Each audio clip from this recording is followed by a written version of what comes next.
오늘 우리에게 주시는 하나님의 말씀은 역대상 21장 18절에서 30절 말씀입니다. 역대상 21장 18절에서 30절 말씀 우리 한 절씩 교독하겠습니다. 저부터 읽겠습니다. 여호와의 천사가 갓에게 명령하여 다윗에게 이르시기를 다윗은 올라가서 여부스 사람 오르난의 타작마당에서 여호와를 위하여 제단을 쌓으라 하신지라. 이에 갓이 여호와의 이름으로 이른 말씀대로 다윗이 올라가니라. 그때에 오르난이 밀을 타작하다가 돌이켜 천사를 보고 오르난이 4명의 아들과 함께 숨었더니 다윗이 오르난에게 나아가매 오르난이 내다보다가 다윗을 보고 타작마당에서 나와 얼굴을 땅에 대고 다윗에게 절하매 다윗이 오르난에게 이르되 이 타작하는 곳을 내게 넘기라. 너는 상당한 값으로 내게 넘기라. 내가 여호와를 위하여 여기 한 제단을 쌓으리니 그리하면 전염병이 백성 중에서 그치리라 하니 오르난이 다윗에게 말하되 왕은 취하소서. 내 주 왕께서 좋게 여기시는 대로 행하소서. 보소서, 내가 이것들을 드리나이다. 소들은 번제물로, 곡식 떠는 기계는 화목으로, 밀은 소제물로 삼으시기 위하여 다 드리니이다 하는지라. 다윗 왕이 오르난에게 이르되 그렇지 아니하다. 내가 반드시 상당한 값으로 사리라. 내가 여호와께 드리려고 내 물건을 빼앗지 아니하겠고 값 없이는 번제를 드리지도 아니하리라 하니라. 그리하여 다윗은 그 턱값으로 금 600세겔을 달아 오르난에게 주고 다윗이 거기서 여호와를 위하여 제단을 쌓고 번제와 화목제를 드려 여호와께 아뢰었더니 여호와께서 하늘에서부터 번제단 위에 불을 내어 응답하시고 여호와께서 천사를 명령하심에 그가 칼을 칼집에 꽂았더라. 이때에 다윗이 여호와께서 여부스 사람 오르난의 타작마당에서 응답하심을 보고 거기서 제사를 드렸으니 옛적에 모세가 광야에서 지은 여호와의 성막과 번제단이 그때의 기본 산당에 있었으나 함께 읽겠습니다. 다윗이 여호와의 천사의 칼을 두려워하여 감히 그 앞에 가서 하나님께 묻지 못하더라. 아멘.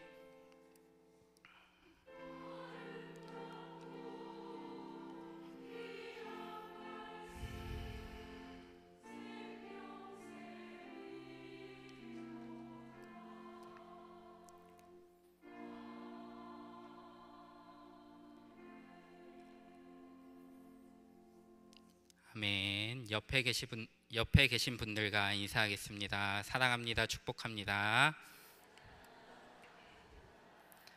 다시 한번 인사하겠습니다. 참 잘 오셨습니다. 은혜 받읍시다. 네. 우리가 달고나 말씀을 읽고 있는데 우리가 말씀을 읽고 설교를 들으면서 어떤 단어나 문장을 들으면 생각나는 성경 인물이 있습니다. 예를 들어보면 믿음의 조상 하면 생각나는 인물은 아브라함입니다. 그리고 방주 하면 생각나는 인물은 노아입니다. 그리고 형통한 사람 하면 생각나는 인물은 요셉이죠. 또한 이방인의 사도 하면 생각나는 인물은 사도 바울입니다.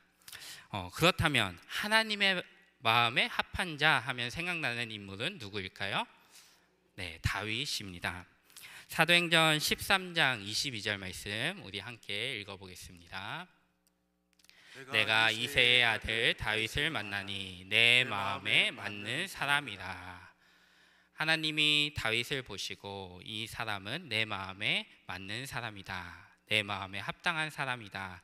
내 마음에 드는 사람이다. 이렇게 말씀하셨습니다. 그런데 이렇게 하나님께 인정받았던 다윗도 성경을 보면 하나님 앞에서 많은 죄를 지었습니다. 우리가 가장 잘 아는 죄는 우리아의 아내 밧세바를 범한 사건입니다. 밧세바를 범한 사건 자체가 큰 사건인데 다윗은 그 죄를 덮기 위해서 간음죄에 이어서 살인죄까지 짓는 것을 우리가 말씀을 통해 보게 됩니다. 하나님 마음에 합한 자라고 불리던 다윗인데, 다윗이 이런 정말 세상에서도 질타받는 죄를 짓는 모습들을 보면서 우리가 다윗의 모습에 실망하기도 합니다. 그리고 다윗은 밧세바 사건 외에도 성경을 보면 많은 죄를 짓는데, 밧세바 사건 다음으로 또 유명한 죄가 다윗의 인구조사입니다. 다윗은 하나님이 진정한 왕이라는 사실을 잊고 자신의 군사력을 확인하기 위하여 인구조사를 실시합니다. 자신의 힘을 가시하고 싶었던 다윗의 교만한 마음이 드러나는 그 사건, 죄가 바로 다윗의 인구조사라고 이야기할 수 있습니다. 군대 장관 요압이 다윗이 인구조사하는 것을 말렸지만 다윗은 고집을 피웠고 요압을 밀어붙였고, 결국 어쩔 수 없이 요압은 인구조사를 실시합니다. 이런 다윗의 모습을 보면서 혹자는 이런 의문이 생길 수도 있습니다. 다윗이 이렇게까지 죄를 많이 지었는데 하나님은 왜 다윗이 자신의 마음에 합한 자, 자신의 마음에 맞는 자라고 이야기하셨을까? 성도 여러분들은 누가 이런 질문을 하신다면 어떻게 대답하시고 싶으신가요? 다윗의 장점, 다윗이 뛰어난 부분이 많기 때문에 우리가 여러 가지 근거로 다윗의 위대함을 이야기할 수 있겠지만, 저는 다윗의 빠른 회개를 이야기하고 싶습니다. 다윗은 회개하는 속도가 참 빨랐습니다. 밧세바 사건 때도 선지자 나단이 와서 다윗의 죄를 책망했을 때 다윗은 즉시 회개하는 모습을 보여줍니다. 인구조사 때에도 자신의 잘못된 판단으로 백성들이 징계받는 모습을 보면서 다윗은 하나님 앞에서 간절히 회개합니다. 우리가 성경으로 이런 다윗의 모습을 보니 이렇게 회개하는 것이 참 쉬워 보이기도 합니다. 다윗처럼 회개하는 것이 참 쉬워 보이는데 그러나 우리가 자세히 생각해 보면 이것은 정말 힘든 일이라는 것을 우리가 알 수 있습니다. 다윗은 한 나라의 왕이었습니다. 그리고 다윗이 왕이었을 때는 이스라엘이 참 잘 나가던 강하던 때였습니다. 그런데 그렇게 높은 자리에 있던 다윗이 선지자가 와서 죄를 지적한다고, 또 하나님이 징계하시는 벌을 본다고 회개하는 것은 정말 힘든 일이고, 그렇게 바로 즉시 회개하는 모습은 어떻게 보면 정말 놀라운 모습입니다. 내가 죄를 지었는데 내 옆에서 누가 나의 죄를 보고 지적한다고 한번 생각해 보십시오. 그 죄를 바로 인정하고 하나님 앞에서 그 죄를 회개하실 수 있으시겠습니까? 쉽지 않을 것입니다. 나의 배우자가, 나의 자녀가, 나의 이웃이 나의 죄를 지적하면 내가 화내고 변명하는 것은 쉬워도 즉시 회개하는 것은 너무나 힘든 일입니다. 그리고 한 나라의 왕이었던 다윗이 그렇게 하는 것은 우리가 회개하는 것보다 10배, 100배, 어쩌면 1000배 더 힘든 일일 것입니다. 그렇게 다윗 후손 중에 대부분의 유대 왕들이 다윗처럼 회개하는 모습과는 다른 모습으로, 교만한 모습으로 살아갔습니다. 특히 선왕으로 인정받았던 왕들도 말년에 회개하지 못하고 교만한 모습으로 그들의 이야기가 맞춰지는 경우도 참으로 많습니다. 예를 들어보면 선왕으로 인정받았던 아사는 말년에 선견자 하나니가 와서 책망하니까 선견자 하나니를 감옥에 가둡니다. 그리고 하나님의 징계로 그에게 발에 병이 생겼습니다. 근데 발에 병이 생긴 뒤에도 그는 여호와께 구하지 아니하였고 의원들에게 구했다고 성경은 기록하고 있습니다. 또한 선왕으로 인정받았던 우시아도 말년에 제사장도 무시하고 하나님 앞에 자신이 직접 제사를 드리려고 합니다. 그리고 그 과정 속에서 제사장에게 화를 내었는데 화를 낼 때 그의 이마에 나병이 생겼다고 합니다. 이런 모습을 보면서 우리가 다윗처럼 회개하는 것이 정말 쉽지 않다는 것을 깨닫게 되는 것 같습니다. 많은 왕들이 교만하게 악하게 살았고, 또 선왕으로 인정받던 왕들도 말년에는 교만해지는 그런 모습들을 보면서 다윗처럼 이렇게 회개하는 것이 참으로 힘들다, 쉽지만은 않은 일이다라는 사실을 우리가 깨닫게 된다는 것이죠. 제가 볼 때는 다윗의 회개 속도가 참 빨랐습니다. 어찌 보면 늦어 보일 수도 있습니다. 밧세바를 범하였을 때도 즉시 회개하지 않고 자신의 죄를 덮기 위해 우리아를 죽음의 죽음으로 모는 그런 모습을 보면서 다윗의 회개가 늦었다라고 생각할 수도 있고, 또 인구조사에서도 조금 늦은 회개를 했다고 우리가 이야기할 수도 있지만, 그러나 이것이 빠른 회개다라고 저는 생각합니다. 왜냐하면 다른 왕들은 더 늦게 회개하거나 회개하지 않고 생을 마감하는 경우도 많았기 때문입니다. 우리도 마찬가지입니다. 우리가 회개하지 않고 하나님 앞에서, 이웃 앞에서 버틸 때가 얼마나 많은지 모릅니다. 그러나 빠르게 회개할 때 하나님은 그렇게 회개하는 자를 인정해 주십니다. 그렇게 우리 모두가 죄를 지었을 때는 다윗과 같이 하나님 앞에서 빠르게 회개할 수 있길 소원합니다. 이렇게 다윗이 인구조사라는 죄를 범한 후에 하나님 앞에 회개했습니다. 그리고 다윗이 회개한 후에 있었던 일이 오늘 본문 말씀에 기록되어 있습니다. 우리가 읽었던 본문 말씀입니다. 18절 말씀을 보니 여호와 하나님은 선지자 갓을 통하여 다윗에게 여부스 사람 오르난 타작 마당에 여호와를 위하여 제단을 쌓으라고 합니다. 그래서 다윗은 오르난에게 가서 타작 마당을 자신에게 팔라고 합니다. 그 이야기를 들은 오르난은 이 타작 마당을 왕께서 그냥 가져가시고 제가 제사를 드릴 때 필요한 모든 것도 되겠습니다, 이렇게 이야기합니다. 그러나 다윗은 오르난의 이야기를 듣고 그렇게 할 수 없다고 말하면서 자신이 충분한 값을 지불하고 이 땅을 사겠다라고 이야기합니다. 그리고 다윗은 오르난의 타작 마당을 금 600세겔을 주고 삽니다.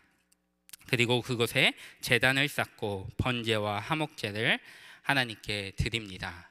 그리고 그렇게 번제와 화목제를 드릴 때 하나님께서 그 제사를 받아주셨다라고 오늘 말씀에 기록되어 있습니다. 하나님의 말씀대로 다윗이 나아갔을 때 하나님께서 그 제사를 받아주신 것입니다. 그리고 이스라엘을 향한 재앙도 멈추시는 것을 우리는 오늘 말씀을 통해 보게 됩니다.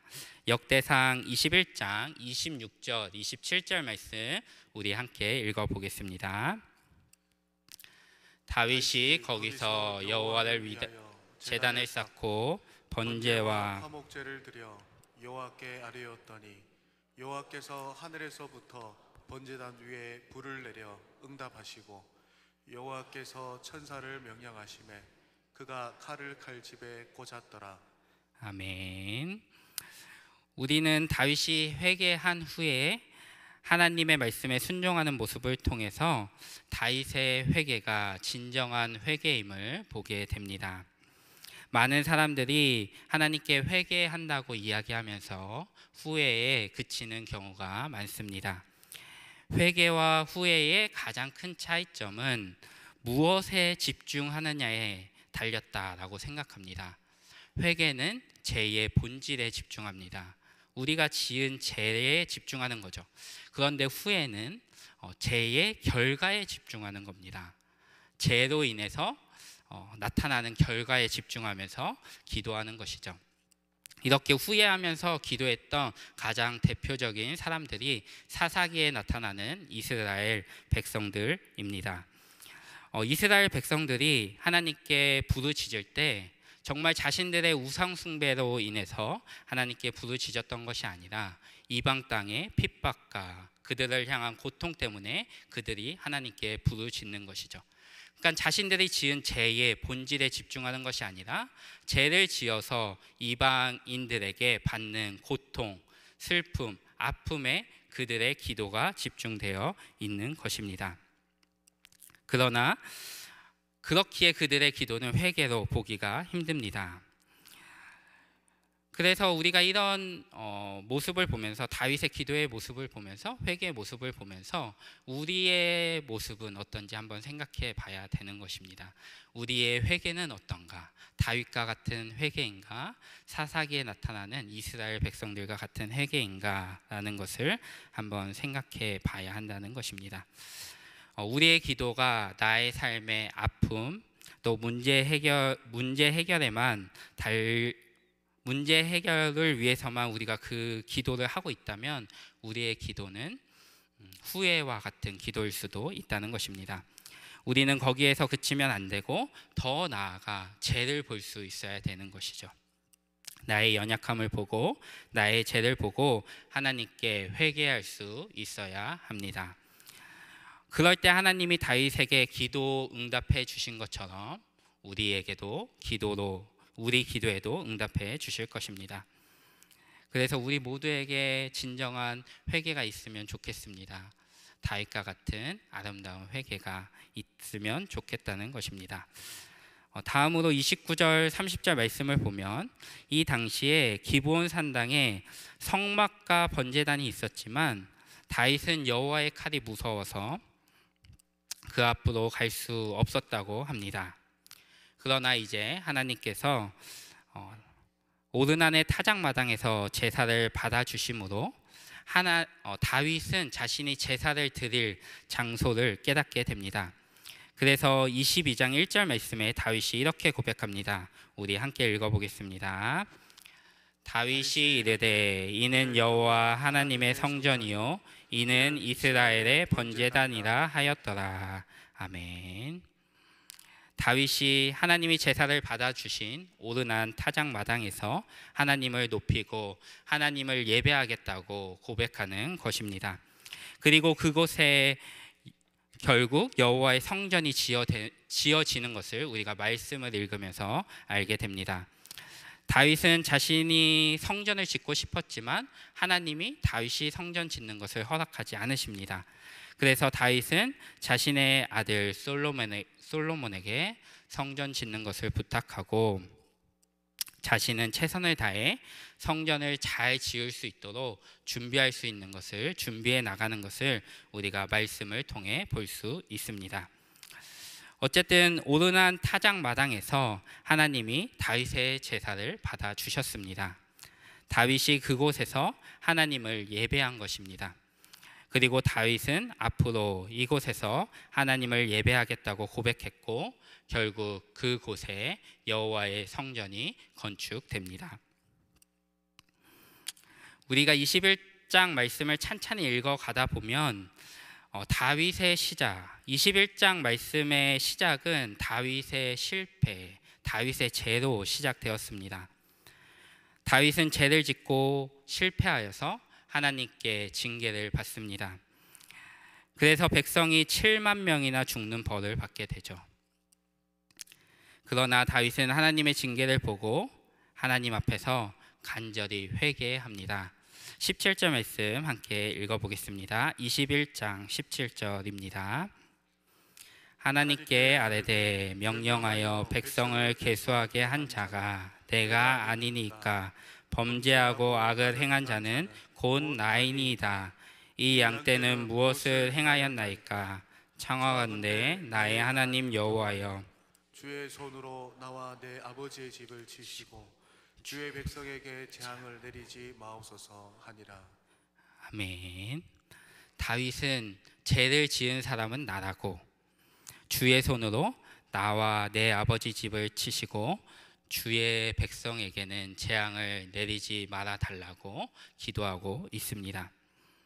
그리고 하나님은 자신의 죄를 회개하는 다윗의 기도를 들으셨습니다. 그리고 그 실패 가운데 성전의 터를 다윗에게 허락하십니다. 구약 시대 때 성전은 너무나 중요합니다. 성전은 하나님의 임재의 상징이고 이스라엘 백성들이 죄를 용서받기 위해 하나님께 제사를 드리던 장소가 바로 성전입니다. 이런 장소의 터가 다윗의 실패 가운데 허락된 것입니다. 다윗의 실패를 통해 성전의 터가 준비되고 성전을 건축할 준비가 시작된 것입니다. 그래서 22장부터 다윗이 성전을 짓기 위해 어떤 준비를 해 놓았는지 성경은 자세히 기록하고 있습니다. 그리고 오르난의 타작마당은 창세기에 나타나는 한 산과도 연결되는 것을 우리가 말씀에서 발견할 수 있는데, 역대하 3장 1절 말씀 함께 읽어보겠습니다.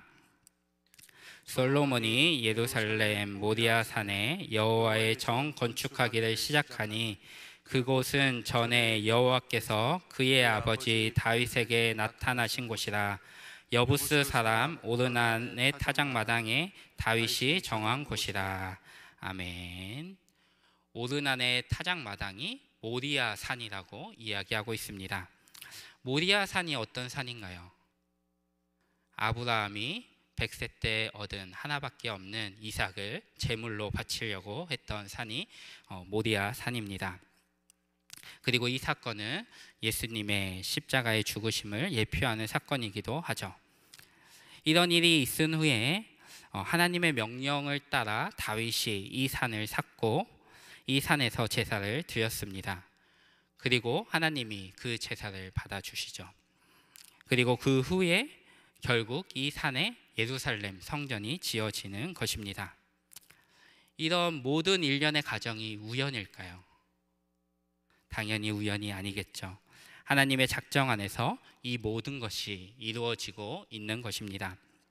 모리아 산, 오르난의 타작마당, 예루살렘 성전, 그리고 예루살렘 성전의 성전 근처에 있던 작은 언덕 골고다에서 우리 주님이 십자가에 못 박혀 돌아가시는 그 사건까지 하나님의 계획과 하나님의 작정이 이루어지고 있는 것을 우리가 말씀을 통해 볼 수 있는 것입니다.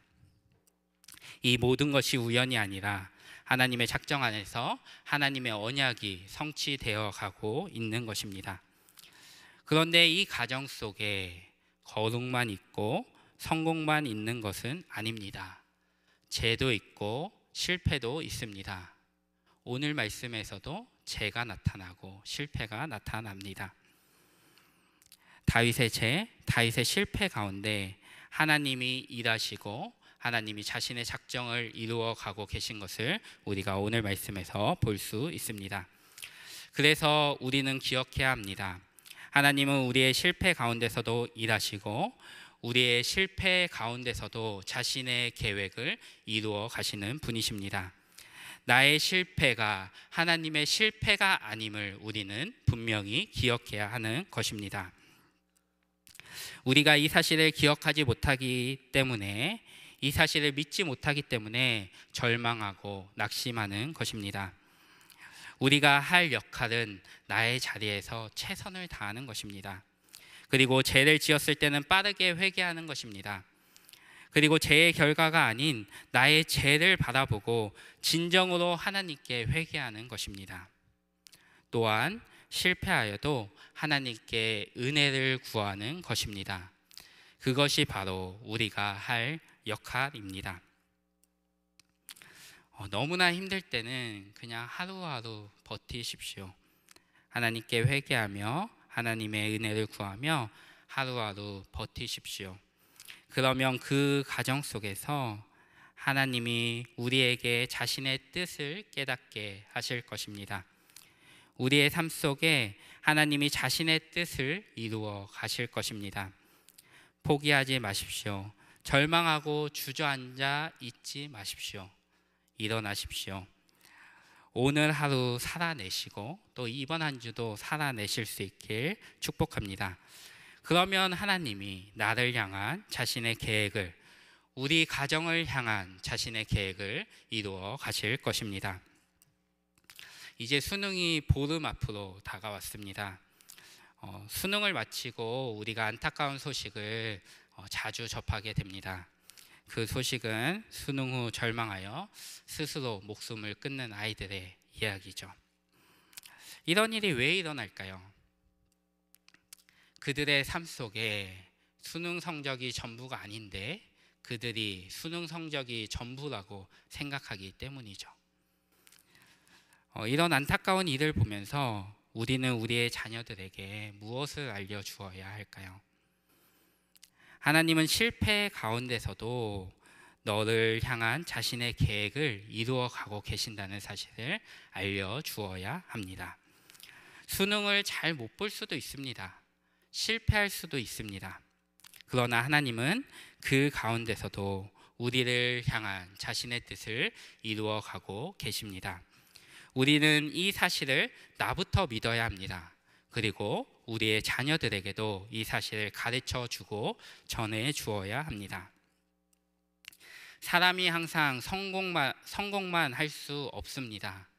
사람이 죄를 짓지 않고 완벽하게 살 수 없습니다. 인간은 완벽한 존재가 아닙니다. 인간은 나약하기 짝이었고 너무나 연약한 존재입니다. 그렇기 때문에 우리에게는 골고다 언덕에서 못 박혀 돌아가신 예수 그리스도가 필요한 것입니다. 그의 죽으심과 그의 부활이 우리의 꿈과 희망이 되는 것입니다. 모리아산, 오르난의 타작마당, 성전 모두 제사의 공간이었습니다. 모리아산에서 아브라함은 하나님이 준비하신 순양으로 제사를 드렸습니다. 오르난의 타작마당에서도 다윗이 번제와 화목제를 드렸습니다. 그리고 예루살렘 성전에서는 정말 수많은 이스라엘 백성들이 제사를 드렸을 것입니다. 결국 이런 제사가 향하는 곳은 예수 그리스도입니다. 예수 그리스도는 단번에 제물이 되심으로 우리를 위해 죽으셨습니다. 그리고 우리의 죄를 용서해 주셨죠. 그분이 우리의 부족함을 모두 채워주시는 분입니다. 그래서 로마서 5장 20절에 이런 말씀이 있습니다. 그러나 제가 더한 곳에 은혜가 더욱 넘쳤나니. 제가 더한 곳에 은혜가 넘치니까 죄를 짓자는 것이 아닙니다. 죄는 누구나 지을 수밖에 없습니다. 그런데 죄에 대해 바르게 이해한 자가 죄가 은혜로 연결된다는 것을 알고 있습니다. 죄가 은혜로 이어지면 결국 죄가 있는 곳이 은혜의 장소가 되는 것입니다. 다윗의 오르난의 타작마당이 그런 곳이었습니다. 다윗이 죄를 지은 곳이지만 그곳이 은혜의 장소가 된 것이죠. 다윗이 밧세바를 범한 사건도 마찬가지입니다. 죄가 있는 곳이지만 그곳, 그 밧세바를 통하여서 솔로몬이 태어나게 되는 것입니다. 다윗의 죄와 다윗의 실패 가운데서도 하나님의 은혜가 있었고 그 가운데서 하나님이 자신의 계획을 이루어 가고 계신 것을 우리가 오늘 말씀을 통해 볼 수 있습니다. 우리가 이 세상을 살아가면서 매일매일 죄를 지을 수밖에 없습니다. 그리고 실패할 때도 당연히 많을 것입니다. 중요한 것은 죄와 실패 가운데 우리가 어떻게 반응하는지가 중요합니다. 그로 인해, 죄로 인해, 실패로 인해 우리가 절망하고 낙심하고 정말 슬픔 가운데 빠져 있을 수도 있습니다.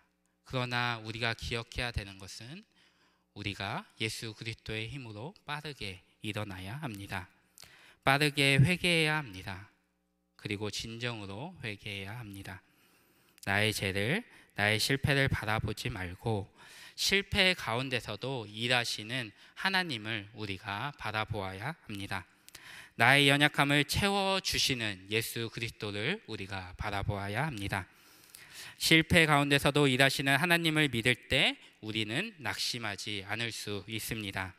나의 연약함을 채우시는 예수님을 바라볼 때 우리가 다시 일어나 세상을 향해 담대히 나아갈 수 있습니다.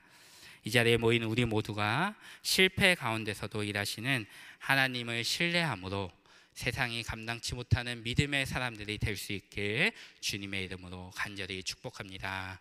기도하겠습니다.